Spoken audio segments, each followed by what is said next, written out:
आज बिहानैदेखि हामीले अत्यन्तै दुःखद खबर सुन्नु पर्यो, दुःखद खबर हेर्नु पर्यो।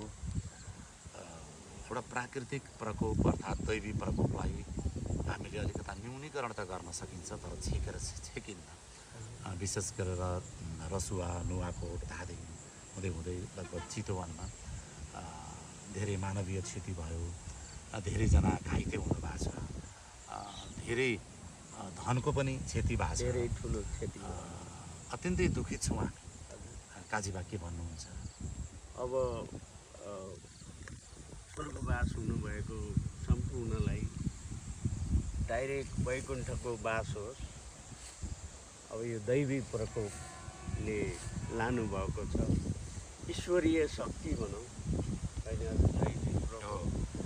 अब त्यसरी रसुवाको नदी कहाँबाट आउनुभयो त्यो पुलले, र त्यो पुलै सट्टै लानुभएको छ। 5 तला घरसम्म पानी उछालिएर पुगेको छ।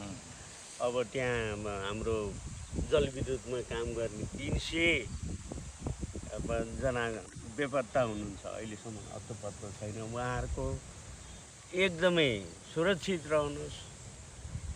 अब नदीले सुरक्षित राखिदिउँ किनारा लगाइदिएर। अब जतिले स्वर्गवास हुनुभएको छ उहाँहरूको लागि हार्दिक श्रद्धाञ्जली। घाइतेहरूको स्वास्थ्य लाभ होस् चाँडै नै। अब के भनौँ, शोक सन्तप्त परिवार हार्दिक संवेदना। र अझै पनि सुरक्षित रहनुपर्ने जुन ठाउँहरू छ, सुरक्षित रहनु होला यहाँहरू सबैजना।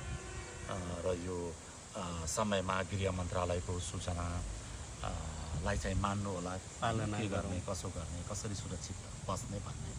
र अब उद्धार कार्यमा चाहिँ हामी सबैजना एक भएर जुटौँ। यस्तो एउटा राष्ट्रिय सङ्कट परेको बेला हामी यही भन्न चाहन्छौँ। आफ्नो ठाउँबाट सबैजना जुटौँ। जे गर्नुपर्छ हामीले सबैजना जुटौँ गर्ने, हामीलाई प्रेरणा मिलोस्।